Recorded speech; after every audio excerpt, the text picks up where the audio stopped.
Hello my dear students, good morning to everyone. आप सभी लोगों का द सिटी टॉपर परिवार में स्वागत है। और आज का वीडियो आपके लिए बहुत ज़्यादा इंपॉर्टेंट होने वाला है क्योंकि ये हमारा प्रैक्टिस सेट नंबर 3 है। इससे पहले मैं आप लोगों को 50 क्वेश्चंस की प्रैक्टिस दे चुका हूं। अब यहाँ पर हम क्वेश्चन नंबर 51 से शुरू करेंगे 71 तक।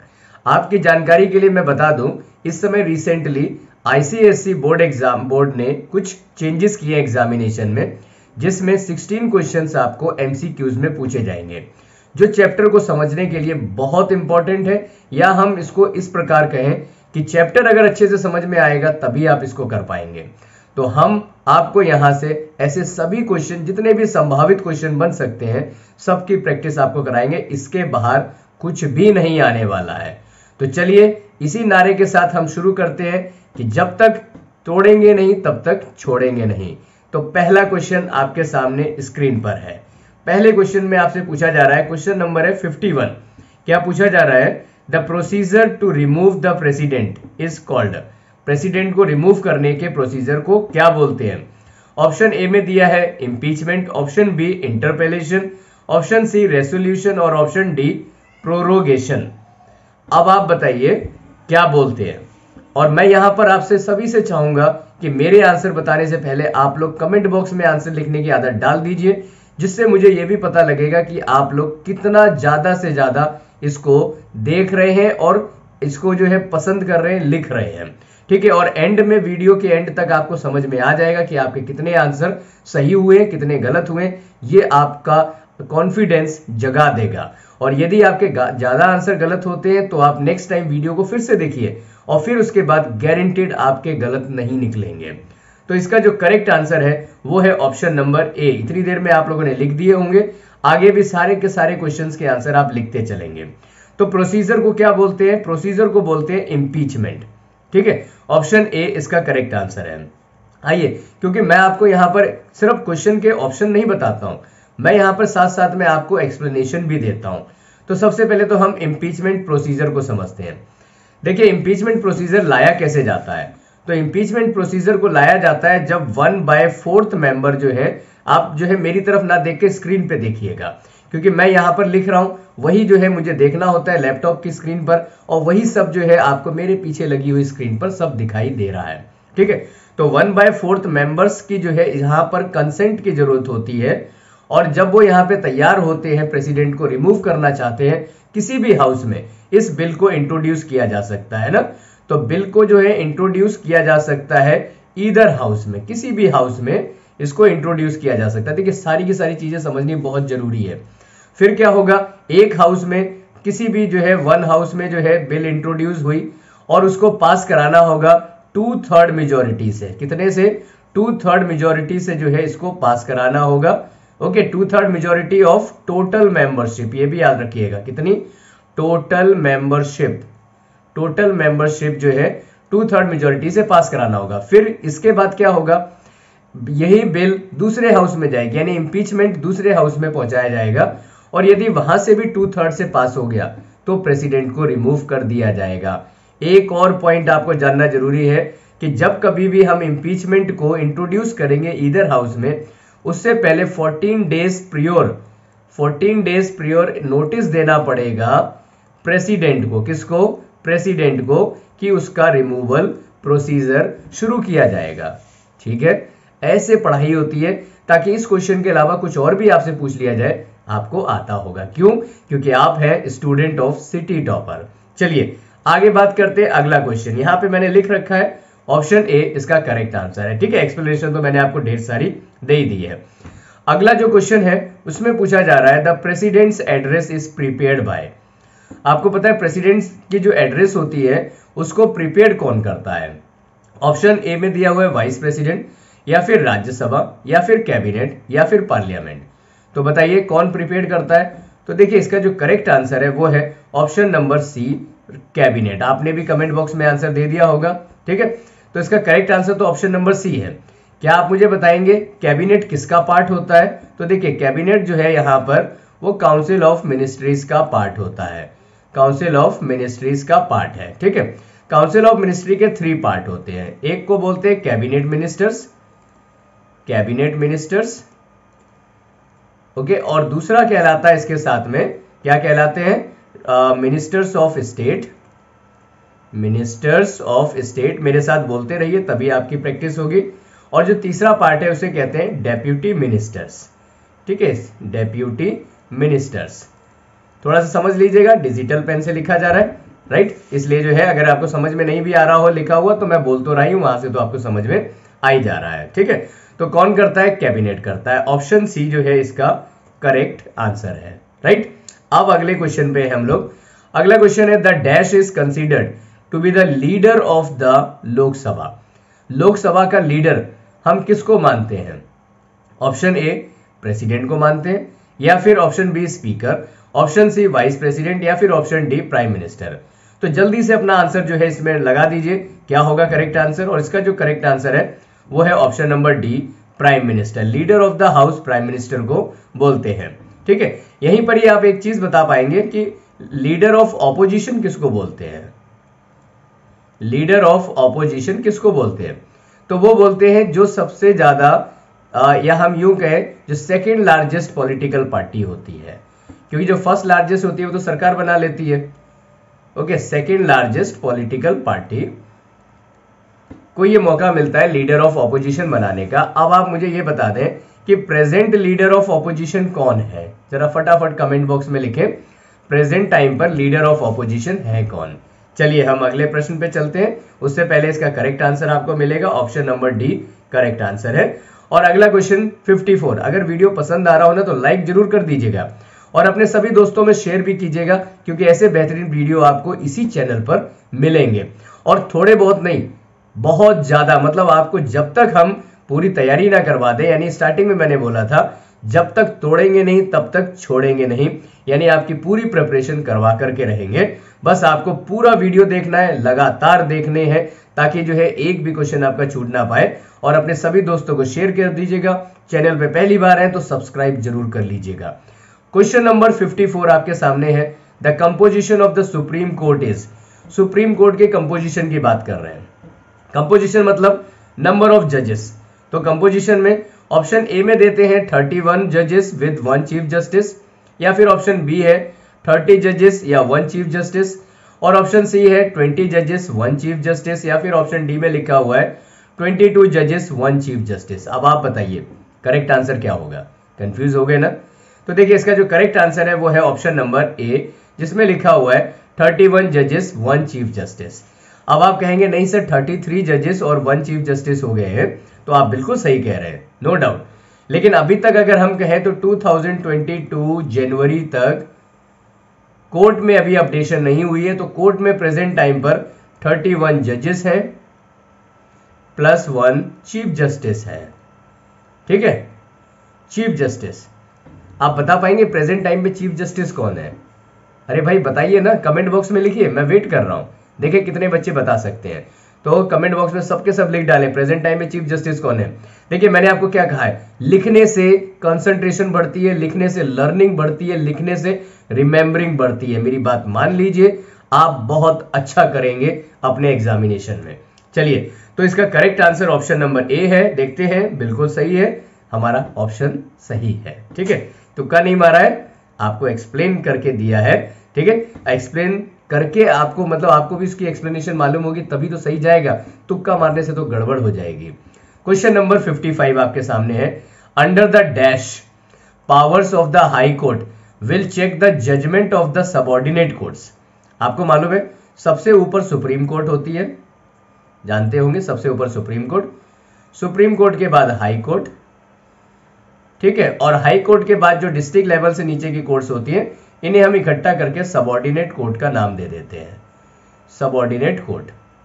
तो पूछा क्या जा रहा है, सबऑर्डिनेट कोर्ट के कोई भी इशू है उसके जजमेंट को अगर जो है हाई कोर्ट सुनती है या चेक करती है, सुनती नहीं है चेक करती है, तो इसे जो है कौन सी हाई कोर्ट की पावर में रखेंगे?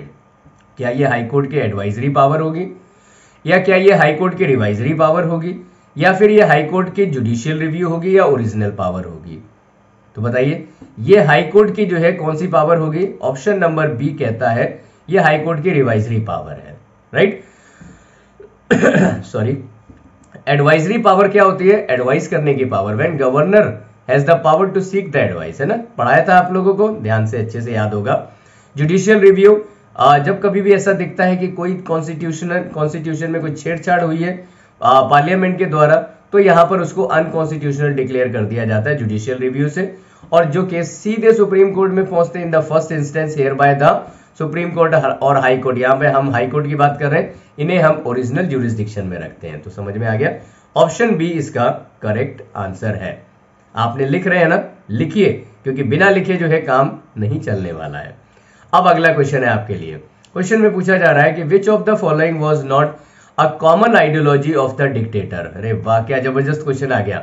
यहाँ पे आपको डिक्टेटरशिप समझ में आ जाएगी कि इनमें से डिक्टेटरशिप की कौन सी एक कॉमन आइडियोलॉजी नहीं है। देखिए, पहला है फेथ इन टोटलिटेरियन रूल, दूसरा है वन पार्टी वन लीडर, तीसरा है फेथ इन कम्युनिज्म और चौथा है एग्रेसिव नेशनलिज्म एंड इंपेरियलिज्म। तो बताइए कौन सी नहीं है। तो देखिए, टोटलिटेरियन रूल में फेथ, यस है। One party one leader, yes है। फेथ इन कम्युनिज्म नहीं है, क्योंकि बेनिटो मुसोलिनी और एडोल्फ हिटलर दोनों ही कम्युनिज्म के खिलाफ थे और कम्युनिज्म को चेक कर रहे थे, ठीक है, बढ़ने से रोक रहे थे। तो ऑप्शन नंबर सी इसका करेक्ट आंसर है। Option C is the correct answer. बहुत बढ़िया कर रहे हैं आप लोग। चलिए अगला क्वेश्चन है, the international court of justice consist of dash जजेस। बताइए, इंटरनेशनल कोर्ट ऑफ जस्टिस में कितने जजेस होते हैं? बता पाएंगे आप? बिल्कुल बता पाएंगे, क्योंकि आप सभी लोगों को ये सब पढ़ाया हुआ है। तो देखिए, इंटरनेशनल कोर्ट ऑफ जस्टिस में ऑप्शन ए में लिखा है 9 जजेस होते हैं, या फिर 15 जजेस, 10 जजेस, या फिर 20 जजेस। बताइए कितने होते हैं? तो इसका जो करेक्ट आंसर है वो है आपका ऑप्शन नंबर बी, जिसमें लिखा हुआ है 15 जजेस। कितने जजेस होते हैं? जी हाँ, 15 जजेस इसके अंदर होते हैं। आइए थोड़ा सा और इसको समझ लेते हैं। ऑप्शन बी में 15 जजेस होते हैं। तो देखिए, जो 15 जजेस होते हैं ना, ये एक कंट्री के 2 जजेस नहीं हो सकते। इनका टेन्योर पीरियड कितना होता है? तो इनका टेन्योर पीरियड होता है 9 ईयर्स का। कितना होता है? 9 ईयर्स का, ठीक है। एक जज जो है 9 साल के लिए यहाँ पे जज बनता है।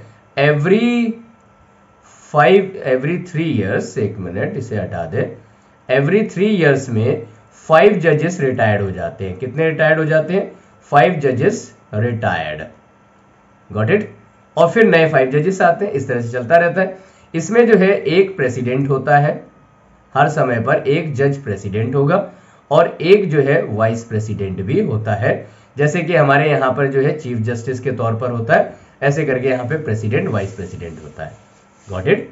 अब एक सवाल का जवाब आप दे दीजिए कि इंटरनेशनल कोर्ट ऑफ जस्टिस का हेडक्वार्टर कहां पर है? बता दीजिए फटाफट, इंटरनेशनल कोर्ट ऑफ जस्टिस का हेडक्वार्टर कहां पर है। चलिए अगले क्वेश्चन पे चलते हैं हम लोग। अगला क्वेश्चन नंबर 58 है। पूछा जा रहा है, the non permanent member of the security council are elected by the members of dash. किसके द्वारा? ऑप्शन ए है जनरल असेंबली, ऑप्शन बी में लिखा हुआ है international court of justice, option see the trusteeship council और ऑप्शन डी द सेक्रेटेरिएट। बताइए non permanent members को कौन इलेक्ट करता है? और इसका जो करेक्ट आंसर है वो है आपका option number a general assembly. तो नॉन परमानेंट मेंबर का इलेक्शन होता है जनरल असेंबली से, जहां पर 193 कंट्रीज के रिप्रेजेंटेटिव्स बैठे होते हैं। बताइए कितने के बैठे होते हैं? जी हाँ, बोलिए जरूर, 193 कंट्रीज के रिप्रेजेंटेटिव बैठे होते हैं। एक कंट्री 5 रिप्रेजेंटेटिव भेजती है, but their vote will be counted as single one, ठीक है। चलिए, तो ये चुन करके भेजते हैं। अब आप मुझे फटाफट कुछ चीजें और बता दीजिए इसमें। ऑप्शन ए तो खैर इसका करेक्ट आंसर है ही, ठीक है। आप लोगों ने लिख भी दिया कमेंट बॉक्स में, वेरी गुड। जो जो बच्चे लिख रहे हैं बहुत बढ़िया काम कर रहे हैं। चलिए अब आप मुझे कुछ चीजें और बता दीजिए कि टोटल मेंबर सिक्योरिटी काउंसिल में कितने होते हैं? तो टोटल मेंबर होते हैं 15। कितने होते हैं? 15 मेंबर। इसमें से परमानेंट कितने होते हैं? तो परमानेंट मेंबर होते हैं 5। अब आप बताइए नॉन परमानेंट मेंबर्स कितने होते हैं? तो नॉन परमानेंट मेंबर होते हैं 10। अब आप बताइए इन 10 नॉन परमानेंट मेंबर्स का टेन्योर पीरियड कितना होता है? तो इसका टेन्योर पीरियड होता है 2 इयर्स का। 2 इयर्स के लिए एक नॉन परमानेंट मेंबर बनते हैं। मेजॉरिटी कब साबित होती है? बताइए जल्दी से। मेजॉरिटी साबित होती है कितने वोट पर? 9 वोट पर। ठीक है, यानी कि जब 9 कंट्रीज यहां पर समर्थन देंगे।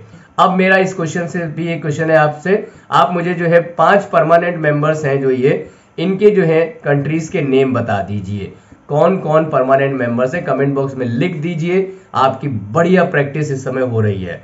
अगला क्वेश्चन आपके पास में है और आपको इसको देखकर आंसर बताते जाना है। क्वेश्चन है आपके लिए, the treaty of Versailles mandated Germany to pay war reparation for how many dollar. Answer क्या है आपको याद है? ऑप्शन की इसमें जरूरत ही नहीं है आपको। ऑप्शन ए में लिखा है 35 बिलियन डॉलर, ऑप्शन बी 40, या फिर ऑप्शन सी 33 बिलियन, या फिर ऑप्शन डी 50 मिलियन पाउंड्स। तो इसका करेक्ट आंसर क्या है? अरे आप हमारे स्टूडेंट हैं, आप सब जानते हैं, मुझे मालूम है। आराम से जो है लिखिए कमेंट बॉक्स में। इसका जो करेक्ट आंसर है वो है 33 billion dollar. Very good, option C इसका करेक्ट आंसर है। और आप सब तो बहुत अच्छे से जानते हैं कि ये जो है ट्रीटी कब की गई थी और ये ट्रीटी जो है कब की जाती है, ट्रीटी के तहत कौन कौन से प्रोविजंस होते हैं। ठीक है, तो आप मुझे जो है कंप्लीट डेट लिख दीजिए, ट्रीटी जो है ट्रीटी ऑफ वर्सेल्स साइन कब होती है। ओके, और इसमें जो है 33 बिलियन डॉलर के साथ साथ राइनलैंड को डीमिलिटराइज कर देते हैं, रूर वैली सार वैली जो है फ्रांस को दे देते हैं 15 साल के लिए। अब आप सोचिए, बड़ी ही अपमानजनक थी और ये बनती है एक बहुत बड़ा कारण सेकेंड वर्ल्ड वॉर की। आप सब जानते हैं, मुझे पता है, और इसी तरह से पढ़ाई करेंगे तो और भी सब जान जाएंगे। और अगला इंपॉर्टेंट क्वेश्चन आपके सामने, क्वेश्चन नंबर 60। क्या पूछा जा रहा है? Which of this countries was not part of the Berlin Rome Tokyo axis. मालूम है ना आपको बर्लिन रोम टोक्यो एक्सिस क्या है? ये बर्लिन है कैपिटल सिटी किसकी बताइए? जर्मनी की। ओके, रोम किसकी? इटली की। और टोक्यो किसकी? जापान की। Answer clear? ठीक है, यानी जर्मनी इसका हिस्सा है, इटली इसका हिस्सा है, जापान इसका हिस्सा है। कौन नहीं है? फ्रांस नहीं है। आप लोग कमेंट बॉक्स में फ्रांस की भी कैपिटल बता दीजिए, देखिए कितना मजा आ जाएगा पढ़ाई करते हुए। ठीक है, तो फ्रांस इसका हिस्सा नहीं है, तो अब आप मुझे फटाफट बता दीजिए। ऑप्शन डी तो इसका करेक्ट आंसर है ही। तो फ्रांस किसका हिस्सा था? अरे भाई, फ्रांस जो है एलाइड पावर का हिस्सा था ना, allied powers. Got it? Very good. अगला क्वेश्चन आपके सामने, क्वेश्चन नंबर है 61। Sorry, the vice president may resign his office by submitting his resignation to. अगर वाइस प्रेसिडेंट को रिजाइन देना होता है तो वो किसको रेजिग्नेशन देता है बताइए? अरे उसी को देता है जो उसको रेजिग्नेशन देता है। ठीक है, यहाँ पे बड़ा अच्छा सिस्टम है, आपस में ही बांट लेते हैं। तुम हमारा रेजिग्नेशन ले लो, हम तुम्हारा रेजिग्नेशन ले लेंगे। चलिए, तो ऑप्शन ए क्या है? Prime minister, option B president, option C vice president और option D chief justice of India. तो इसका करेक्ट आंसर क्या होगा? इसका करेक्ट आंसर है ऑप्शन नंबर बी। क्या लिखा हुआ है बी में? प्रेसिडेंट। तो वाइस प्रेसिडेंट को जब रिजाइन करना होगा तो किसको अपना रेजिग्नेशन देगा? वो अपना रेजिग्नेशन देगा प्रेसिडेंट को। ठीक है, चलिए, तो यहाँ क्या होता है, और जैसे मैंने आपको बताया, प्रेसिडेंट को जब रिजाइन करना होगा वो किसको देगा? वो वाइस प्रेसिडेंट को देगा। ठीक है, तो इसका option number B correct answer है। ओके, अगले क्वेश्चन पे हम चलते हैं। अगला क्वेश्चन है, who is the constitutional head of union government. Confuse मत होना, क्वेश्चन में देखिए क्या लिखा है, यूनियन गवर्नमेंट। तो यूनियन गवर्नमेंट का हेड कौन होता है? और ऑप्शन देखिए, ऑप्शन ए में है prime minister, option B president, option C vice president और ऑप्शन डी स्पीकर।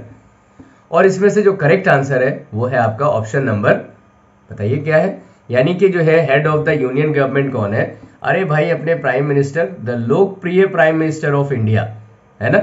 हम उसकी बात नहीं कर रहे हैं, हम बात कर रहे हैं कौन हेड होता है? वो प्राइम मिनिस्टर होता है, चाहे वो कोई भी हो, लोकप्रिय हो या अलोकप्रिय हो।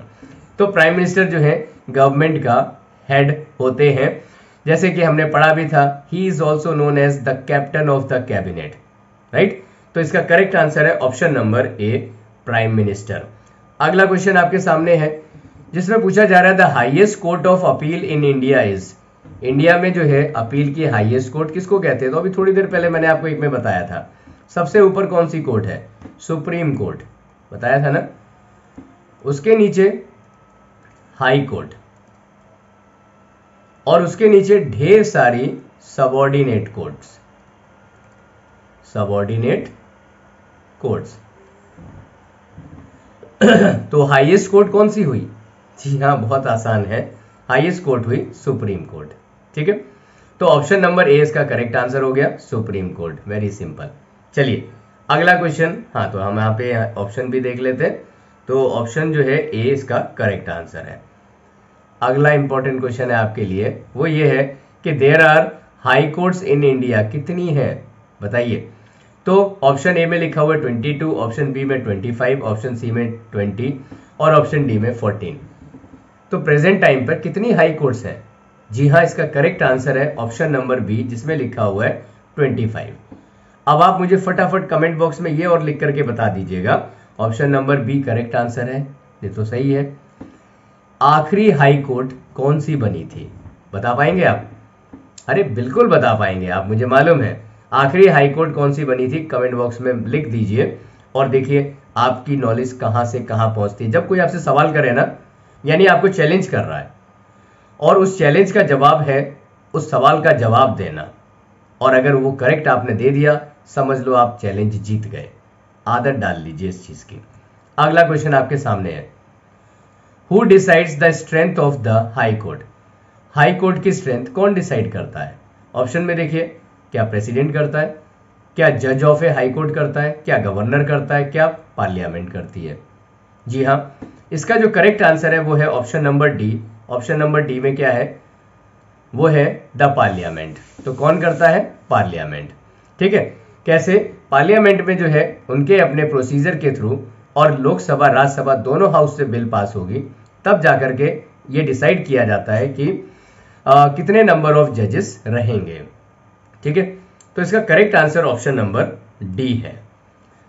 अगले क्वेश्चन पे चलते हैं हम लोग। अगला क्वेश्चन, वर्ल्ड वॉर, ध्यान रखिएगा। The time period of the first world war is dash, क्या है?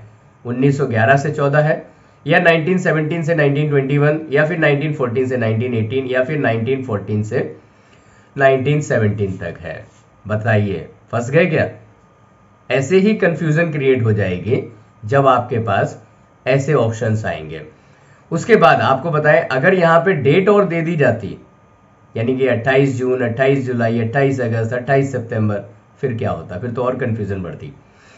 तो देखिए, इसका जो करेक्ट आंसर है वो है ऑप्शन नंबर सी, जिसमें दिया जा रहा है 1914 से 1918 तक। यहां होता क्या है, यहां पर जो है एक घटना घटती है,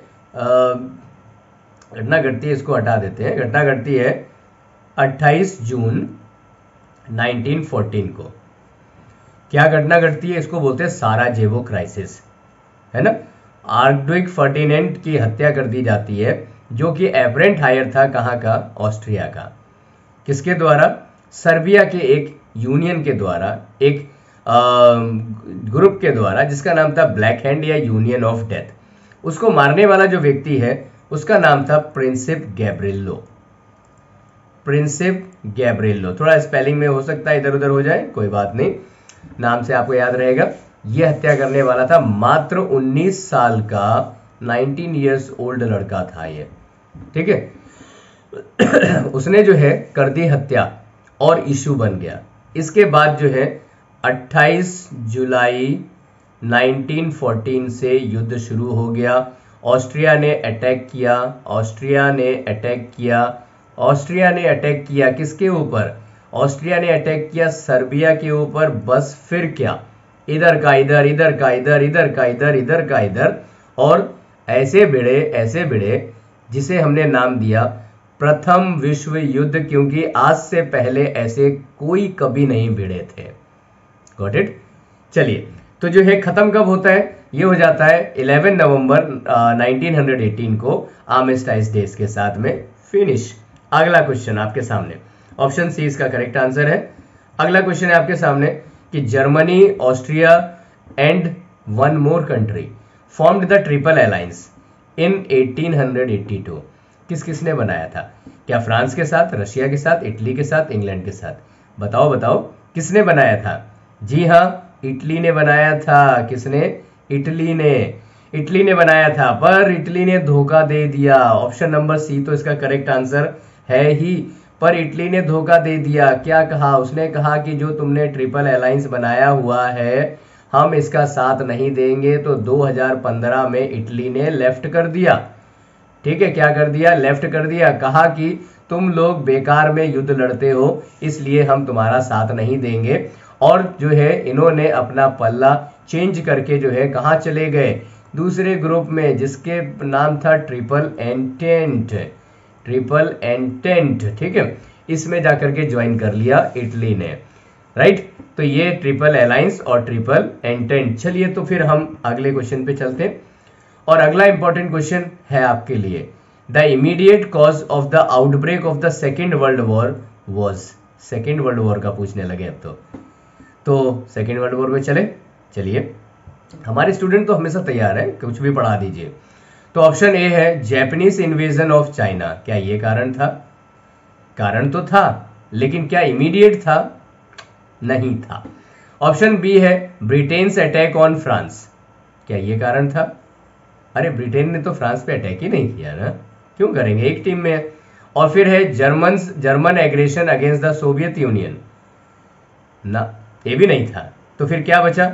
ऑप्शन नंबर डी इसका करेक्ट आंसर है, जर्मन इन्वेजन ऑन पोलैंड, यानी कि option D correct answer.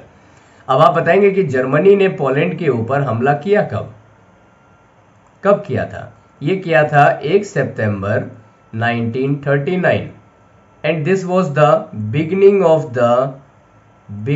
Of the first world war, sorry beginning of the second world war. शुरू कर दिया। कारण क्या था? रीजन जानना बहुत जरूरी है। रीजन था डेंजिंग पोर्ट, एक रीजन। दूसरा रीजन था एट्रोसिटीज ऑन जर्मन, किसके द्वारा?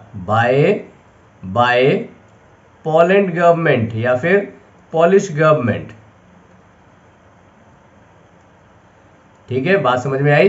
हिटलर ने लिया, आर पार कर दिया, ठीक है, 2 दिन के अंदर रास्ता खाली, सब खत्म, ठीक। तो इस तरह से जो है ये हमला इन्होंने कर दिया। ऑप्शन नंबर डी इसका करेक्ट आंसर है। ऐसे पढ़ाई की जाती है, समझने की कोशिश तो कीजिए, जब समझ में आएगा तभी तो डिफरेंट टाइप्स के एमसीक्यू सॉल्व कर पाएंगे। अब अगला क्वेश्चन आपके सामने, क्वेश्चन नंबर 69 है, the headquarter of the United nation is in. कहां पर है हेडक्वार्टर? इतना आसान सा क्वेश्चन, और जो हमारे स्टूडेंट है वो तो जो है ऐसे क्वेश्चंस को तो देख के उनके लिए हलवा जैसे क्वेश्चन है, बट हलवा खाने के लिए होता है, गलती करने के लिए नहीं होता है, इसलिए ध्यान दीजिएगा। ऐसे आसान क्वेश्चन मिलने पर ओवर एक्साइटेड होकर के गलत मत कर दीजिएगा। ऑप्शन ए है New York, option B Geneva, option C Paris या फिर ऑप्शन डी लंदन। तो इसमें से बताइए करेक्ट आंसर क्या है? जी हाँ, मुझे पता है सभी लोग बता रहे होंगे न्यूयॉर्क, क्योंकि मैंने आपको बताया हुआ एक ट्रिक। और क्या ट्रिक फिर से बताएं? आपको जानना चाहेंगे? अगर जानना चाहते हैं तो फटाफट लिख दीजिए कमेंट बॉक्स पे, आपको ट्रिक बताई जाएगी। तो ऑप्शन जो है ए इसका करेक्ट आंसर है, ऑप्शन ए करेक्ट आंसर है, ठीक है। अब आपको बताते हैं ट्रिक। देखिए, यूनाइटेड नेशन ऑर्गेनाइजेशन का हेडक्वार्टर है न्यूयॉर्क में, ठीक है, न्यूयॉर्क। अच्छा, इसके हैं 6 ऑर्गन। 6 ऑर्गन में कौन कौन सा है? एक है जनरल असेंबली, मैं थोड़ा सा जल्दी लिख देता हूं, ठीक है, जनरल असेंबली। उसके बाद लिख लेते हैं सिक्योरिटी काउंसिल, ठीक है। इसके बाद लिख लेते हैं द सेक्रेटेरिएट, ठीक है। फिर इसके बाद हम अगला ले लेते हैं ट्रस्टीशिप काउंसिल, और उसके बाद अगला ले लेते हैं इकोसोक, यानी इकोनॉमिक एंड सोशल काउंसिल, थोड़ा शॉर्ट फॉर्म में ले लिया, कोई बात नहीं, हमें तो समझना है। और अगला ले लेते हैं इंटरनेशनल कोर्ट ऑफ जस्टिस, मेरे साथ बोलते रहिएगा, इंटरनेशनल कोर्ट ऑफ जस्टिस, ठीक है। कितने ऑर्गन हो गए ये? 6, 2 3 4 5 6, कितने हो गए? 6 ही ऑर्गन है। इनके सबके हेडक्वार्टर्स एक रिदम में याद कर लेंगे। तो देखिए, इंटरनेशनल कोर्ट ऑफ जस्टिस का हेडक्वार्टर है हॉग में, मींस नीदरलैंड में। अब आपके पास कोई डाउट नहीं बचा, बाकी सबका हेडक्वार्टर है न्यूयॉर्क, इसको भी यहां ले जाओ न्यूयॉर्क, और इसको भी यहां ले जाओ न्यूयॉर्क। एक लाइन में याद हुए कि नहीं? ट्रिक ये तरीका है, याद हो गए ना? ऐसे पढ़ोगे चीजें आसान हो जाएंगी, मुश्किल नहीं रहेंगी। चलिए तो अगले क्वेश्चन पे हम चलते हैं। क्वेश्चन नंबर 70 आपका इंतजार कर रहा है। ये आपका इंतजार कर रहा है या आप इसका इंतजार कर रहे हैं? डेफिनेटली आप इसका इंतजार कर रहे थे ना। चलिए देखिए, क्वेश्चन है dash was set up to provide emergency food, याद रखिएगा emergency food and health care to children. Children का नाम आते ही या विमेन का नाम आते ही एक अलग ही डायरेक्शन में हम चल पड़ेंगे, ध्यान रखिएगा। तो countries devastated by the second world war, तो यहाँ पे हमने हेल्थ केयर फॉर चिल्ड्रन के लिए कौन सी एजेंसी सेटअप की थी? ऑप्शन देखिए, क्या WHO, क्या यूनिसेफ, क्या यूनेस्को, क्या UNO। तो इसका जो करेक्ट आंसर रहेगा, पता कर लिया? ओके, इसका जो करेक्ट आंसर है वो है ऑप्शन नंबर बी, यानी यूनिसेफ। यूनिसेफ, ठीक है, यूनिसेफ इसका करेक्ट आंसर रहेगा, ऑप्शन नंबर बी। आइए हम थोड़ा सा इसकी बात कर लेते हैं।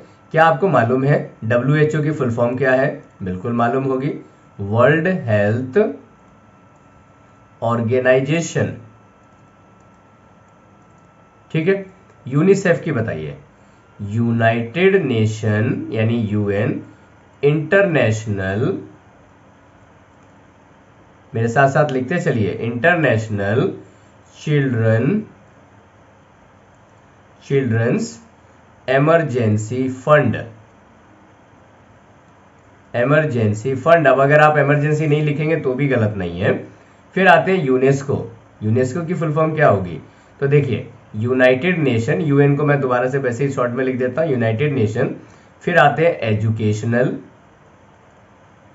Educational scientific and cultural organisation, ORG लिख के छोड़ देते हैं, ठीक।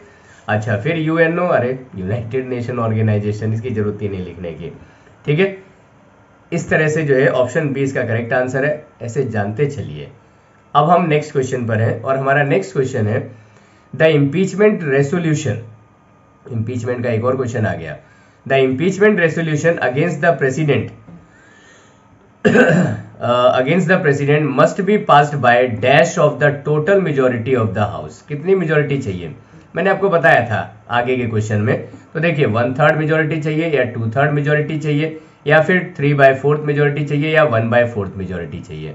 बड़ा ही आसान सा सवाल है, कौन सा मुश्किल है? अरे भाई 2/3 मेजोरिटी चाहिए ना, और 1/4 तो जो है, जो हाउस की टोटल मेंबरशिप है उसके 1/4 लोग तो तैयार होने चाहिए इम्पीचमेंट के लिए, ठीक है। वो नोटिस पे साइन करेंगे कि हम इम्पीचमेंट करवाना चाहते हैं, ठीक है। चलिए, तो इसके बाद 2/3 यानी कि ऑप्शन नंबर बी इसका करेक्ट आंसर है। अगला क्वेश्चन है आपके लिए। क्वेश्चन में पूछा जा रहा है कि when the state government is dissolved and placed under the direct federal rule it is called, यानी सेंट्रल के पास आ जाती है, स्टेट गवर्नमेंट डिसॉल्व हो जाती है, तो उसे कौन सा रूल बोलेंगे? अरे भाई आसान सा क्वेश्चन मिल गया। क्या उसे प्रेसिडेंट रूल बोलेंगे, क्या उसे प्राइम मिनिस्टर रूल बोलेंगे, क्या उसे गवर्नर रूल बोलेंगे या कोर्ट्स रूल बोलेंगे? तो हमारे यहाँ पे एक ही रूल चलता है और वो है प्रेसिडेंट रूल, ठीक है। तो ऑप्शन ए इसका करेक्ट आंसर है। ऐसे समय पे जो है प्रेसिडेंट रूल लगता है। जैसे कि हम अगर बात करें तो हमारे यहाँ पे जम्मू एंड कश्मीर, J&K, ठीक है, जम्मू एंड कश्मीर, क्या स्थिति है यहाँ पर? यहाँ पे लगा हुआ है प्रेसिडेंट रूल। प्रेसिडेंट रूल, वहां पे कोई सरकारी नहीं है, ओके, कोई सरकारी नहीं है वहां पे, तो यूनियन टेरिटरी हमने बना रखा है, प्रेसिडेंट रूल वहां पे चल रहा है, राइट। अच्छा, तो ये हो गया ऑप्शन नंबर ए इसका करेक्ट आंसर। अगला क्वेश्चन है आपके लिए, the prime minister is appointed by dash. इनमें से प्राइम मिनिस्टर का अपॉइंटमेंट कौन करता है? ऑप्शन ए में है parliament, option B speaker, option C council of minister और ऑप्शन डी प्रेसिडेंट। और आप लोग समझ गए, इसका जो करेक्ट आंसर है वो है option number D, president. President के द्वारा अपॉइंटमेंट प्राइम मिनिस्टर का किया जाता है, ठीक है। आसान सा है, कुछ एक्सप्लेनेशन की जरूरत नहीं है। अच्छा, अगला क्वेश्चन है आपके लिए, question number 74। The most important function of the dash is to interpret the constitution.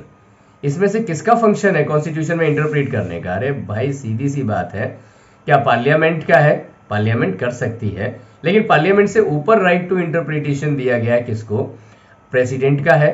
जी नहीं, कोई चांस नहीं। प्राइम मिनिस्टर का है? बिल्कुल नहीं है। तो किसका करेक्ट आंसर क्या है? ऑप्शन नंबर सी, ज्यूडिशरी इसका जो है करेक्ट आंसर है।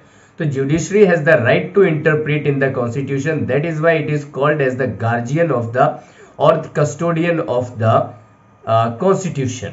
ठीक है, संविधान की रक्षा करते हैं और इसके लिए इनके पास पावर दी गई है जुडिशियल रिव्यू। फाइन, अगला क्वेश्चन आपके सामने है, ऑप्शन नंबर सी इसका करेक्ट आंसर है। ऑप्शन लास्ट क्वेश्चन है आपके लिए नंबर 75 आज के वीडियो का। सो देयर इज और आर जजेस इन ए हाई कोर्ट। कितने जज होते हैं हाई कोर्ट में? 5 होते हैं, 4 होते हैं, 7 होते हैं, या कुछ फिक्स नहीं है? जी हाँ, हम सुप्रीम कोर्ट की बात तो ना करें, हम हाई कोर्ट की बात करें। 25 हाई कोर्ट है, तो क्या सबके एक समान जजेस हम कर देंगे? सबकी जनसंख्या अलग अलग है, नंबर ऑफ केसेस अलग अलग है, एरिया अलग अलग है, उसका जो है साइज शेप अलग अलग है, ज्योग्राफिकल कंडीशंस अलग अलग है, तो क्या हम जजेस की संख्या एक समान कर देंगे? नहीं कर सकते। तो ऑप्शन नंबर जो है इसमें सी इसका करेक्ट आंसर है, यानी कि कोई फिक्स नंबर ऑफ जजेस नहीं है। तो ऑप्शन बी, क्या मैंने बी में कर दिया था? No, C, option number C, option number C इसका करेक्ट आंसर है, कोई फिक्स नंबर ऑफ जजेस नहीं है। तो देखिए, इस तरह से जो है हमने अपने आज के वीडियो में बहुत सारे इंपॉर्टेंट क्वेश्चंस को डिस्कस कर लिया। और देखिए, पूरा वीडियो जब आप देखेंगे तभी आपको समझ में आएगा, और यदि आपने पूरा वीडियो देखा इसका मतलब आपको पसंद आया है, अपने सभी दोस्तों को बताना शुरू कर दीजिए। जहां जहां आपका कॉन्टेक्ट है, डिफरेंट स्कूल्स में है, आप लोग कहीं पर भी मिलते हैं, किसी भी तरह से आप परिचित हैं, तो उन्हें बताइए कि ये वीडियोस आपके लिए बहुत मददगार सिद्ध होंगे और एग्जाम तक जो है आपको सारे सब्जेक्ट्स के वीडियो मिल जाएंगे।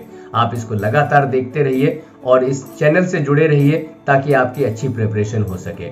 बाकी सारी गाइडलाइंस को आप फॉलो कीजिए। So once again thank you very much for being the part of the city topper Kannauj. Bye everyone.